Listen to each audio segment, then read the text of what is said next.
বিষ্ণু বলেছেন আরিক্কাআকুম, আরিক্কাআকুম, খবরদার অধীনস্থ কর্মচারীদের সাথে খারাপ আচরণ করো না।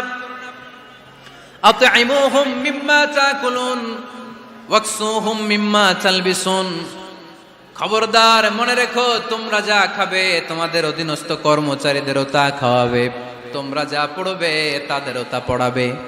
বিশ্বনবী শেষ নিঃশ্বাস ত্যাগ করে যাওয়ার আগে যেই কয়েকটা কথা বলেছিলেন তার মধ্যে মেহনতি মানুষদের জন্য কথা আছে নাড়াই।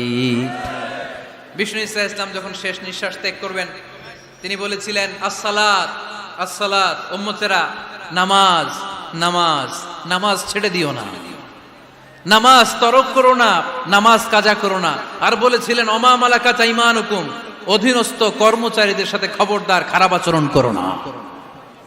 যারা কর্মচারীদের সাথে খারাপ আচরণ করে, যারা মানুষের কাছ থেকে শ্রম নিয়ে কাজ করিয়ে টাকা দেয় না, কিয়ামতের দিন তাদের বিরুদ্ধে মামলা দায়ের করবে কে? কে করবে?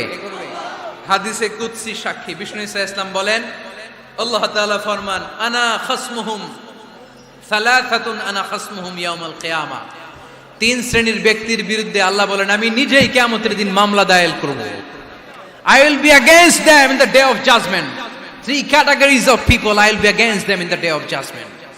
তিন শ্রেণীর লোক কিয়ামতের দিন তারা ছাড় পাবে না। আল্লাহ বলেন আমি নিজেই তাদের বিরুদ্ধে মামলা দায়ের করব। এর মধ্যে এক শ্রেণীর লোক হচ্ছে রাজুলুন ইস্তাআজারা জিরান ফাস্তাউফা মিনহু ওয়া লাম ইউতি আজরা, একজন শ্রমিক ভাড়া করে তার কাছ থেকে কাজ নিয়েছে কিন্তু তার পারিশ্রমিক আদায় করে নাই। এরকম আছে না নাই?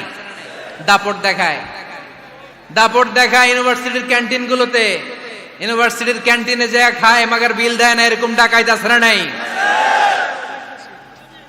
চায়ের দোকানে চা খেয়ে পরে দিমু বিল দেয় না, আছে না নাই? দোকানে যে পণ্য কিনে বিল দেয় না পরে দিমু, আছে না নাই? কিয়ামতের দিন আল্লাহ তোর এই মাস্তানি ছুটাবে, চিল্লা এখন ঠিক কিনা?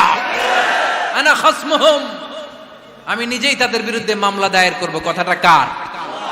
এজন্য বিশ্বনবী বললেন খবরদার মেহনতি মানুষ, খেটে খাওয়া মানুষ, এদের দোয়া কবুল হয়ে যায়। আতুল আজিরা আজরাহু ক্বাবলা আন ইয়াজিফা আরাকুহু,